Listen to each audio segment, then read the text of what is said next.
Welcome to Mark Dillon's Plant-Based Conversations. I'm your host, Mark Dillon. Today on the podcast, Zsu Dever is here. She has a brand new book coming out called Aquafaba. If you would like more details about this episode, you can go directly to markdillon.com/84. That will bring you right to today's episode, which includes videos including Zsu preparing some Aquafaba. I began the conversation with Zsu, and we talked about her pathway, her entry into eating plant-based foods. Let's have a listen. When my daughter was a year old, we started hearing about mad cow disease, and it freaked my husband and I out. So that weekend, we ditched all the meat and dairy products in the house, and we became vegan by Monday. Wow, that's incredible. So that transition, it was over the weekend, and then from that point forward, were you kind of on this journey, or did you find yourself stepping back and forth back to your old ways of eating? No, that was it. We have been vegan now for 15, 16 years. Okay, well, this is excellent because this is kind of unique. I think a lot of people step into this on a slower transition, and there's pluses and minuses to each. So what did you see as one of the pluses to making a strong decision like that and a quick change like that? Well, it was the health of our children that spurred us to look into this, and then we started seeing the ethical side of it, which was how the animals are kept and what happens to them, and that certainly cemented the veganism for us. So that stepping into it for health reasons, I think a lot of people, as they begin exploring this, it's a fascinating thing to watch when people come into this and they're brand new at it. They often then have this concern that, oh, I'm going from the way that everybody I know is eating, and now I'm making this change. And so then they start diving into, am I doing this? Is this really healthy? Is it a smart thing to do? So did you have any doubts as you were starting that path? Did nutrition and all of that become a concern for you in the beginning? No, I can't say it did. We certainly looked into it. We researched it. I'm pretty much a researcher, as you can see that in my books. I research a lot of stuff. So I knew that I also came from a science background. I wanted to be pre-med. And so it wasn't that difficult. It's not scary to be vegan. You have everything you need. Maybe B12 is the only thing that even non-vegans should be concerned about in this day and age, but that comes from bacteria in the ground anyway. So it's not a concern in any way. Well, that's excellent. And have you noticed, it's been now, like you said, about 15 years. Have you noticed anything that you can kind of say, wow, I feel better about this. I feel like this was a good choice for me, looking at maybe peers my age, or just looking at maybe family history. Has there been anything that you can say, yeah, I feel a lot better that I made this choice all those years ago? Oh, definitely. My mom, she died of cancer. My father died of cancer. My husband has a brother who has prostate cancer. Another one who has it's Parkinson's disease. His mother died of Alzheimer's. It's all over the place. And I really feel that cutting out the animal products, if not an absolute guarantee for health, I certainly believe that it does help. And when you did this and you made this transition, as you said, you were a parent, you were doing this as one of the reasons for your kids. How was that transition for your children to make that change? Oh, they hated it. I had small children, and they really loved their hot dogs and chicken nuggets. And I didn't know how to cook. I came from a restaurant background.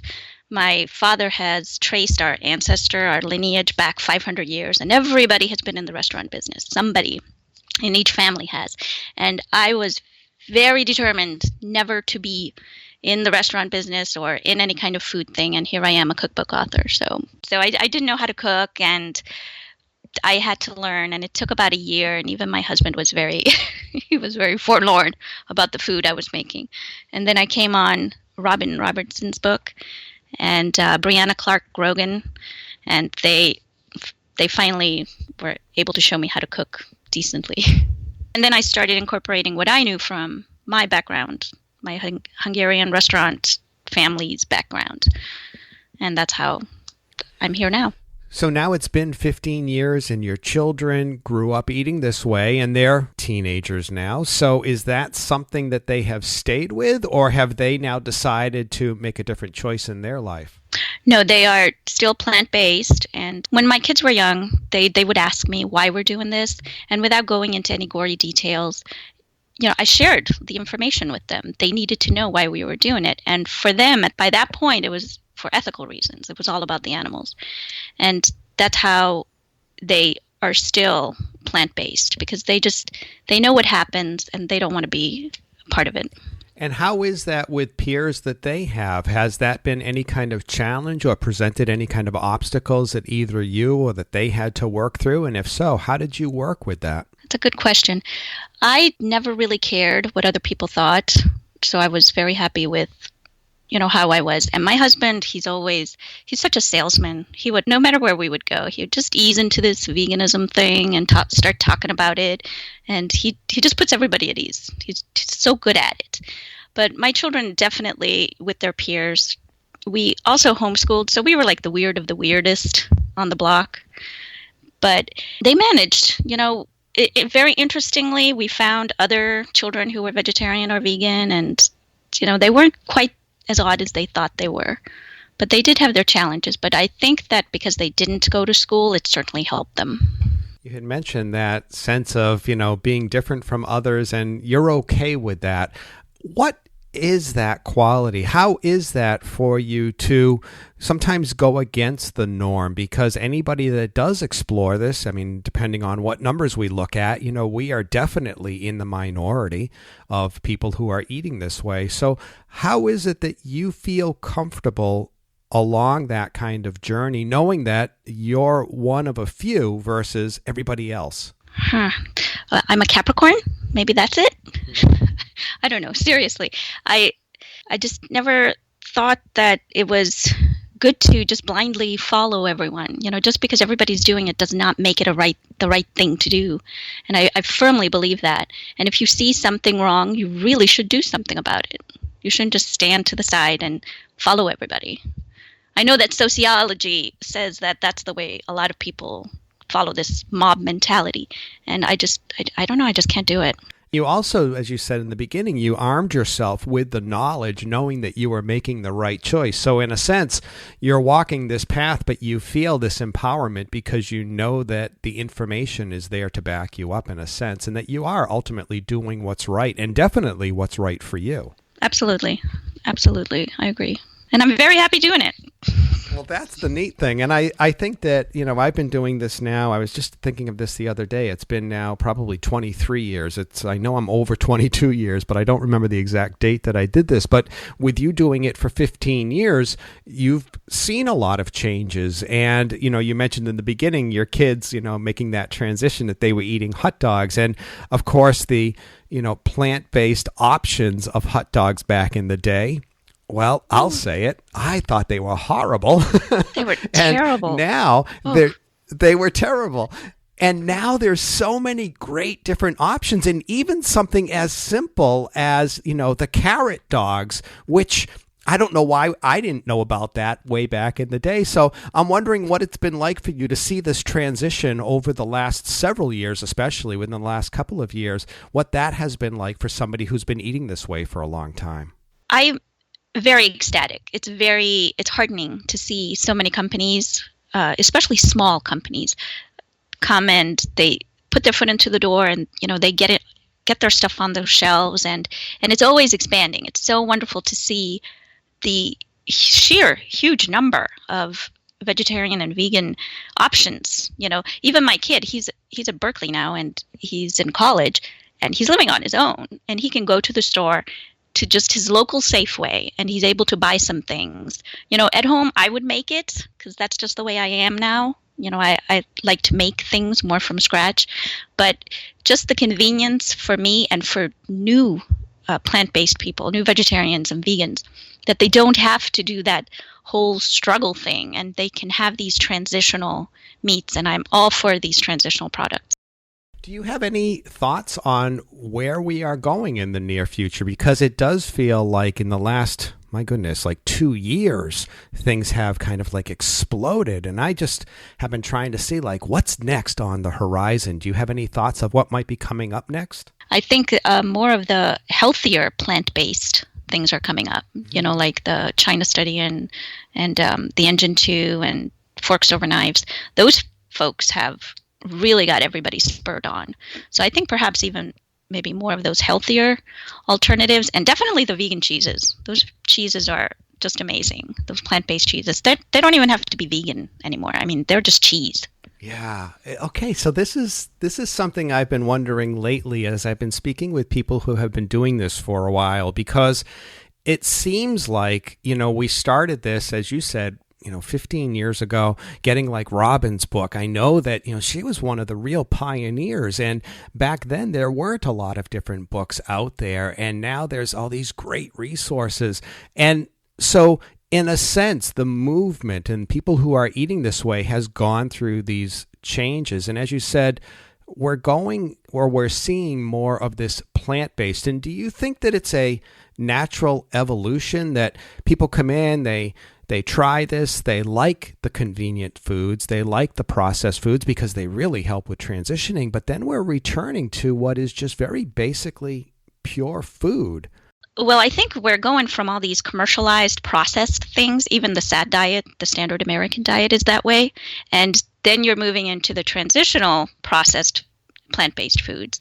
And then we're going back to our roots, which is basically rice, beans, vegetables, and fruits. Well, okay, let's get into the cooking, because I love that you kind of tried to avoid it. And here you are full on, out there and doing this and written a number of books. What is your earliest memories of being in the kitchen? My very earliest? Yeah. Oh, goodness. That's a really good question, because I tried to stay out of the kitchen as much as possible.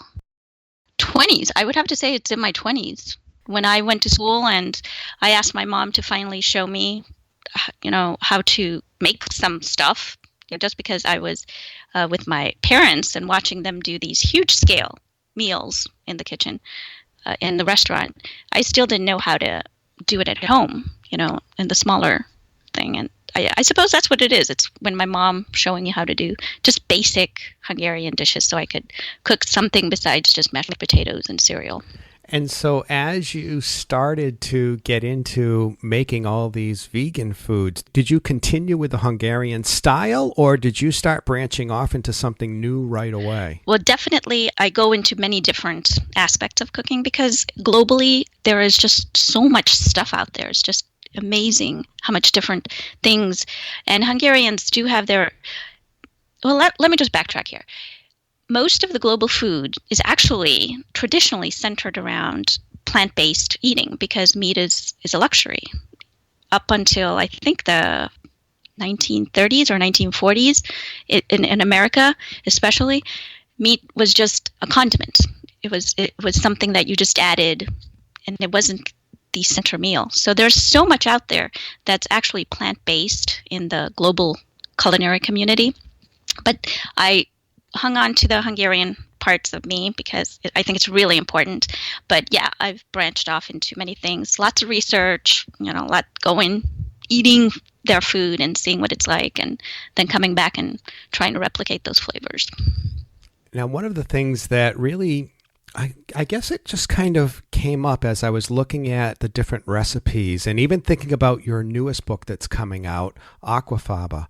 And you have it's a very tactile sense with food. I notice in a lot of your recipes, there's a lot of textures, and it's something that as you're holding the food or even as you're chewing the food, I notice there's differences there. Have you ever noticed that? Is that something that you strive for?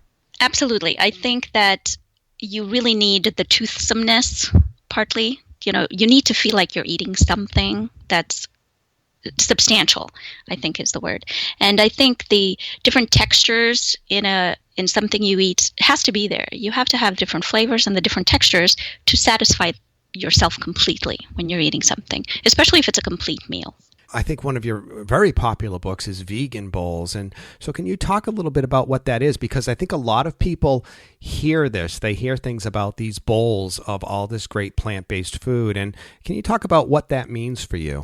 Well, for me, Vegan Bowls was to develop recipes that were complete meals in a single bowl. And it has to be bowl food. It can't just be, I cook it and then put it in a bowl and call it a bowl food. It has to be the protein, the vegetable, the grain, and the flavors that tie everything together to make it sense and make it into a complete harmonious dish. So that's to me what bowls food is. And that's what I tried to do in my Vegan Bowls cookbook. And I think one of the nice things about the bowls is that there's not a lot of preparation to most of them. There are some, of course, that you can expand upon and really get into, but one of the beauties seems to be that they can be nice, easy to go to meals. Well, in my cookbook, there were two things I really tried to do besides, of course, making it into a complete meal. One was to put every recipe in Vegan Bowls onto one single page. There is no page turning in Vegan Bowls. Whatever you see on that page is all you need to cook. And the second thing is that it can be prepared in 30 minutes. Now, it does come with a caveat there because I know how to cut and slice and dice, and I'm really good at multitasking. But each and every recipe in that book can be made in 30 minutes. It's possible. And do you ever, when you're in the kitchen, do you prepare ahead for different things? So let's say, for example, that you're making a bowl today and you're going to have, sliced carrots, and that coming up later this week, you're going to start doing that again, that there'll be more sliced carrots. Do you prepare things all in advance, or are you the type of cook that sits down and you just put that meal together and that's what you focus on? Well, that's really another good question. Now, for the Vegan Bowls cookbook specifically, prep is included in the 30 minutes. As long as you can cut and chop pretty fast, or, just decently, everything can be prepared from start to finish, literally, in 30 minutes. However, having said that, I think what you're asking me is let's say if I have pinto bean recipe twice a week, will I cook the pinto beans enough for both recipes? And sure, yes. But there are certain things you just can't cut ahead of time, like maybe garlic. It loses its elasticity. So I think there are certain things you can't, but yeah, sure. If I know that I'll be doing beans or rice or grain, yeah, I'll prepare it. Put it in the freezer or fridge. What's something that you think stops people from diving in and doing a lot of cooking? Because I think a lot of people, especially those that live in cities, they're spending a lot of time going out and eating. What do you think holds people back from just diving in and taking this on? Definitely the time. I think it's very daunting when you look at a recipe. Like even I will open a recipe, a cookbook, and look at it, and I'd be like, I'm not doing that. It just looks too time consuming. So I really think it's the time consumption and the ingredients list that scares people away.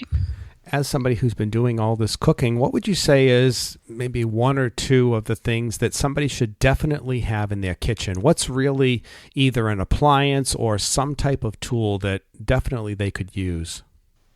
All right. I think you need a great knife, a large cutting surface so that you can chop multiple things at once. Chop your onion, chop your carrot, chop your celery, and not have to move it into separate little bowls and stuff like that. And number 3, I think the most important thing we should have is the knowledge how to chop things properly and quickly and efficiently. And how do they learn that? Because I don't think most people know that efficiency and how to do it properly. What's the best resource that you could offer for something like that? Go on YouTube and do a search on it. There are so many culinary institutes that do little prep videos on how to cut certain things and how to hold a knife. Most people don't even know how to hold a knife.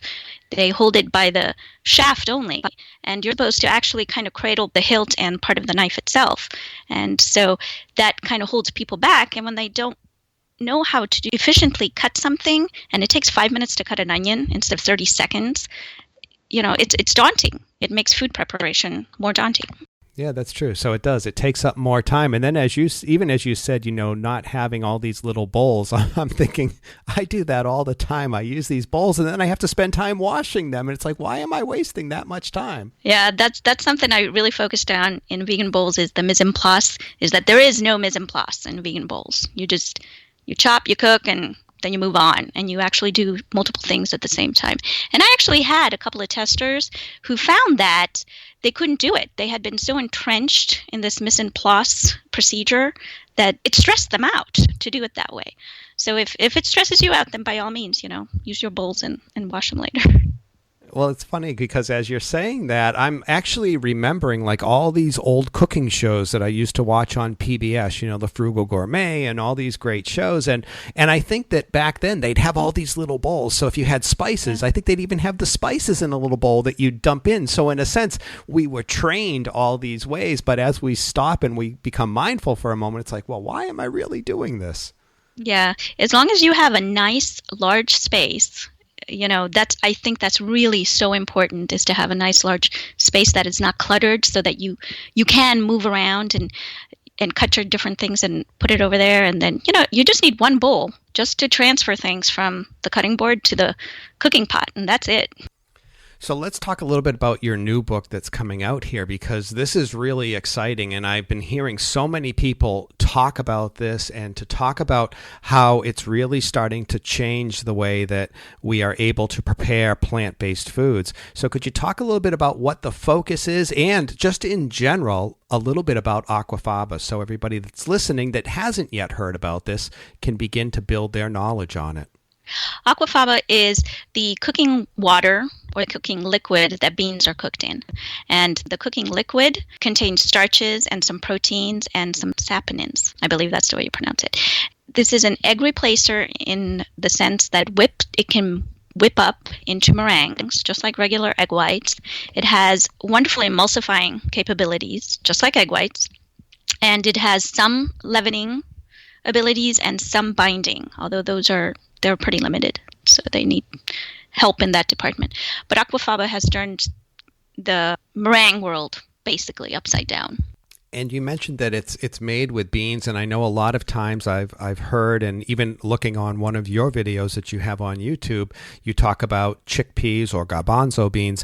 But I'm thinking, as you say that, the liquid from beans, I'm thinking, oh, I do a lot of that in the Instant Pot, with pinto beans and other things like that. Is that some liquid that I could save, or does that liquid not work for this? Aquafaba is actually any type of bean. It can be soybean, lentils, even green peas, if you cook those. Now, each of these different types of beans, though, they also impart their own specific flavor into the Aquafaba. So, for instance, black beans, your Aquafaba will taste like black beans and will have this purple hue. And lentils, of course, will have this really dark hue. So you really want to focus on using white beans specifically, especially if you want a white meringue with very little flavor. And in this cookbook, I focus exclusively, I should say, on chickpeas, because chickpeas actually make the strongest Aquafaba, given the amount of water to ratio to beans. So that is what I use, chickpeas. Great. And so what are the recipes within the book? Do you then use the meringues and using it as an egg replacer and create all these new recipes from that? Actually, you don't have to use just the meringue, because Aquafaba is also an emulsifier. It makes great mayonnaise, butters, cream cheeses, and the meringue part can make wonderful ice cream, quiches, cookies, and even meatballs. So it just depends on what type of way the Aquafaba needs to be. It can just be straight on, such as in the waffle recipe or the latke recipe, where you just add it and it offers moisture. It moisturizes the dish. It offers some binding, and it crispens things. So it's actually a really good crispener, if that's a word. So crispener as in as a batter that you're putting on things that you're cooking? Well, specifically, for instance, in the waffles, the Aquafaba will crispen the waffle too. And in the latke recipe, it makes it a little crisper. So it offers this sheen. For instance, as an egg wash, as an Aquafaba egg wash on the challah recipe. So it makes the bread shiny and it gives it that characteristic glow. So could you talk a little bit about the latke recipe? Oh, sure. It's basically, it's very simple. It's just like a regular traditional latke recipe. You have the russet potatoes and the onions, which you grate together, and then you add the aquafaba, salt, a little bit of baking powder, because aquafaba has very limited leavening abilities, so we have to help it out a little bit. And you just mix that together and you fry it up, and just like a regular traditional latke, it will be very tender and melt in your mouth on the inside, nice and crispy on the outside, and it's a really good. It's a delicious latke version of the latkes. This is great. I remember years ago eating that, and it was definitely not all plant-based when I had it. So it's exciting to see this new recipe and to try this out. Yeah, and you're not supposed to push it down. Like a lot of regular vegan recipes, they say push it down, because you have to kind of stick it together. And this, you don't. You just put it in there just the way it is, and it cooks perfectly. It's really nice. So as a family that's going out and you want to go out to, let's say, a restaurant with friends or family, how do you find eating vegan food possible in that way? Is that something that's easy for you as a family? Now, if you're talking about as a family, that's one thing. Then we go to a place where we know something is going to be vegan. And it's not difficult. We have... First of all, I'm in San Diego, but I have also been in Austin. We lived in Austin and Dallas. We've lived in Chicago, Virginia, Maryland. So we've been around to different places, and different cities have varying amounts or, vegan restaurants, vegetarian restaurants, or even just vegetarian friendly places. But difficulty, I wouldn't say it's difficult. But if you're going with friends, which is what the other side of the coin there, that's a different ballgame then, because then you're going for a social event, and it's not necessarily the food that should be your primary focus. It's your friends and your family. Yeah, so when it is just that kind of situation where you're getting together with others who aren't eating plant-based and getting there for the conversation to connect in for those relationships, how is it that you handle that? Do you find that you eat in advance? Do you make arrangements with the restaurant? Do you just sit there and have tea? What works best for you? Well, typically there's always something vegan. I can ask for just a plain baked potato or a salad with nothing on it.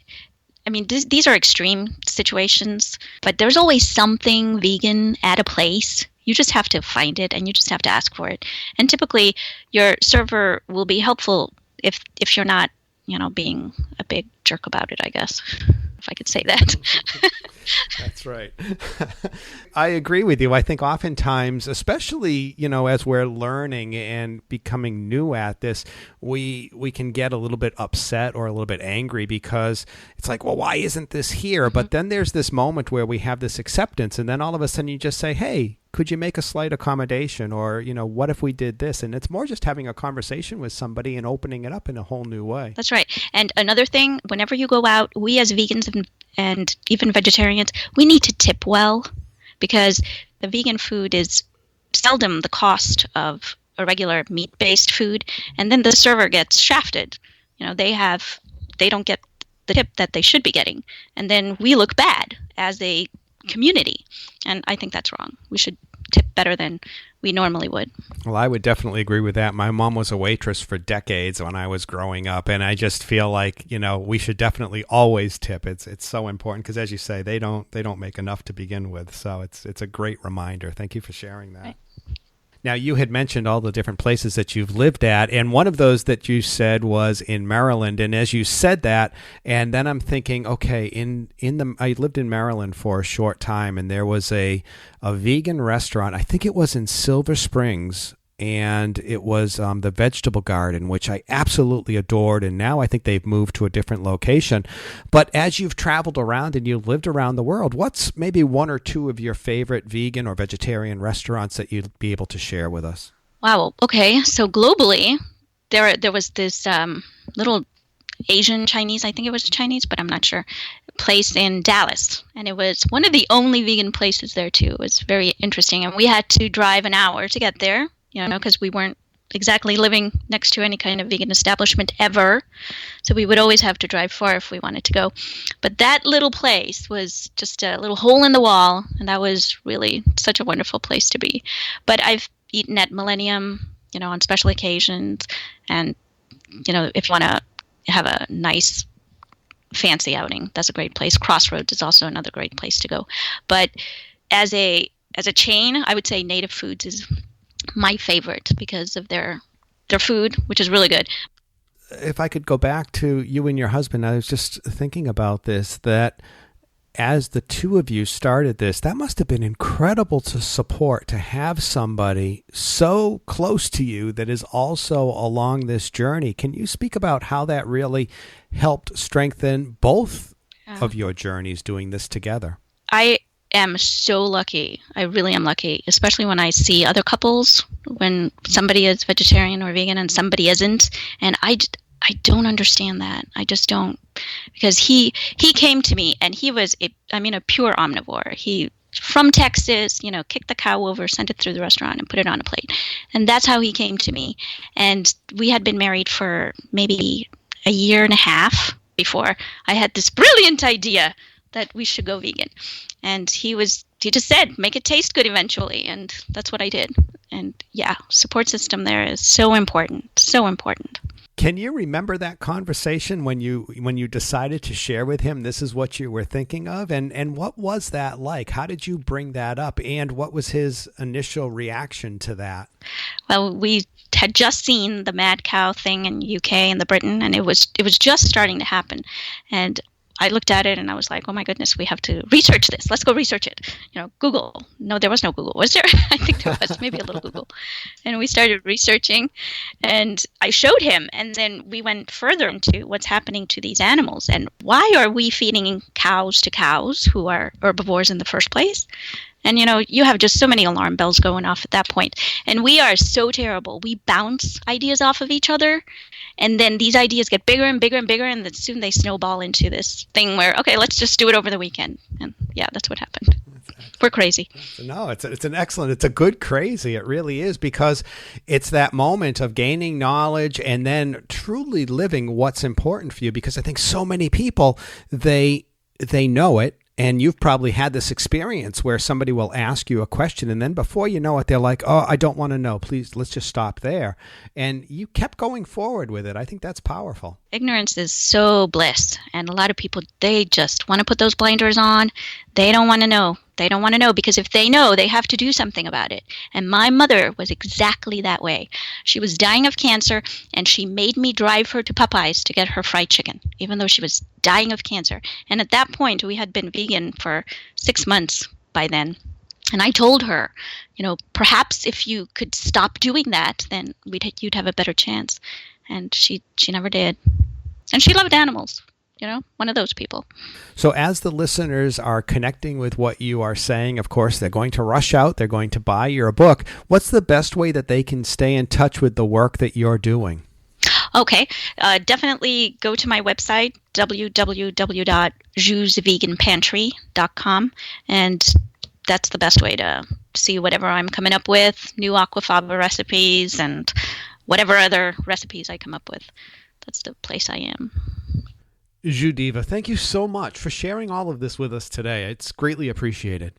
It has been such a pleasure talking with you, Mark. Thank you. As you explore eating plant-based food and making this a part of your life, take it further than you ever thought before. Do it for yourself. Be the friend for yourself. Zsu and her husband did this for their daughter, and it began their whole journey. You can begin your journey right now. Yes, doing one meal is fantastic. Doing an entire day of eating plant-based is great. Taking a challenge and doing it for a whole week, wonderful. But what about this? What about for the rest of your life, enjoying great plant-based foods for whatever reason is important for you, whether it's for your health, to reduce the amount of suffering in the world, or to make a difference for the environment. Most important, it's doing it for you, and that's okay. We get into a whole routine that we want to do things for others, and that's fantastic. But remember, you are extremely important. You matter. Do it for you and enjoy great plant-based food for the rest of your life. Until we get together again next week, go enjoy some great plant-based food.